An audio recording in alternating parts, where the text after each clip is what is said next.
C'est une petite histoire simple avec deux personnages. Donc là aujourd'hui ce sera vraiment juste la présentation. Donc je vais vous présenter le matériel que je vais utiliser tout à l'heure. Donc tout d'abord les gommes, une pour le gommage général et deux un peu plus précises pour les petits détails. L'ancrage, donc avec des stylos d'épaisseurs différentes, un X-Acto pour couper les trames et du blanc. Les trames ici, donc avec plusieurs motifs différents pour les vêtements, pour les décors, et les feuilles canson, donc mes planches que j'utiliserai tout à l'heure avec la règle. Donc d'abord, en première étape, ce qu'il faut faire, c'est le storyboard. C'est une espèce de résumé de la planche, c'est pour pouvoir placer les éléments là où on en a besoin et pas se tromper, parce que si on dessine directement sur la planche, on risque de devoir tout gommer et d'abîmer la feuille, donc c'est un peu dommage. Dans le manga, on a le droit de faire des cases de proportions différentes et pas droites. D'ailleurs, c'est même plutôt conseillé parce que sinon la lecture est un peu ennuyeuse. Voilà. Là, je marque les repères. Ne pas hésiter à espacer les cases, parce qu'on a la place et que ça donne une meilleure lisibilité, ne pas tout coller ensemble. Donc le personnage, ce qui est important, c'est de bien respecter ses proportions. Donc moi, je commence par la tête et je situe toujours l'endroit où il est censé arriver pour que je ne me retrouve pas à devoir le finir au dernier moment tout en bas de la page. Donc une fois que j'ai fait les formes du personnage, je peux l'habiller en faisant attention aux endroits où les vêtements se plient ou se tendent, comme par exemple pour les plis de la jupe. Donc les gros plans sur les yeux, ça montre en général l'émotion du personnage, donc ne pas hésiter à en faire dès qu'on veut insister sur quelque chose. Donc là, ce que je vais faire, ça s'appelle un SD. C'est une façon encore plus déformée de symboliser une émotion. Donc c'est très, très caractéristique des mangas. C'est humoristique en fait. Et donc on fait en petit et condensé le même personnage avec les traits exagérés. Donc par exemple là, les grands yeux en colère ou la grande bouche et une tête toute ronde. Là, comme c'est un nouveau personnage qui arrive, on commence par juste montrer une partie pour ensuite le montrer en entier. Ça renforce le suspense et puis ça le rend un petit peu plus mystérieux aussi.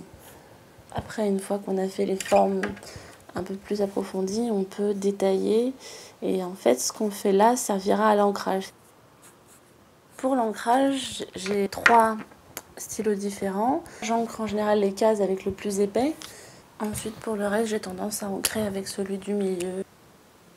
Alors, quand on ancre, il faut faire attention à ne pas faire les lignes de contour, mais plutôt s'occuper, par exemple, d'un vêtement en entier, parce que sinon, on a un peu du mal à distinguer la différence. Par exemple, je vais faire la manche et pas le bras avec, pour qu'ils se détachent bien l'un de l'autre. Et donc ensuite, on gomme les traits de crayon. Donc c'est là qu'on voit ce qu'on a oublié d'ancrer. Donc on peut rajouter les petits détails qui nous manquent. Pour la suite, on va passer aux trames. Donc on va commencer par les niveaux de gris, qui sont soit les ombres, soit les aplats de gris dont on a besoin. En fait, pour utiliser les trames, on prend l'X-Acto, on pose la trame sur la partie qu'on veut tramer, donc là par exemple les immeubles, et on découpe une forme générale. Donc on dépasse un petit peu. Ensuite, à l'aide de la pointe, on soulève la partie de trame qu'on veut mettre et on la pose sur le papier. Et ensuite, toujours avec l'aide de l'X-Acto, on va découper la forme exacte dont on a besoin. Donc, même opération, on retire les bouts de trame qui en trop. Après, on peut aussi, sans problème, réutiliser les petits bouts pour les petites parties qui ne demandent pas beaucoup de trame. Donc ne pas hésiter à en laisser un peu sur le visage, ça peut être joli aussi. On peut aussi la modifier à volonté, c'est-à-dire que là par exemple elle s'arrête un peu trop nette, donc on peut la redécouper ou la gratter.